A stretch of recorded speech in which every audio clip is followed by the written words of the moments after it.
രാവിലെ അവിടുന്നു പട്ടേരിപ്പാടിന്റെ വാതം ചികിത്സിക്കാൻ പോകുന്നു.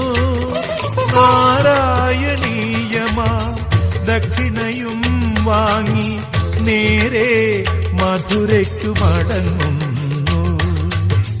ജീവിത ഭാഷ കാവ്യത്തിൽ പിഴയുമായി പൂന്താനം പോലെ ഞാനിരിക്കുന്നു.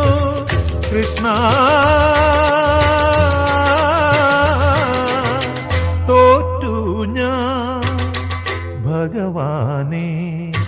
ഹരികാംബോജി രാഗം പഠിക്കുവാൻ ഗുരുവായൂരിൽ ചെന്നു ഞാൻ.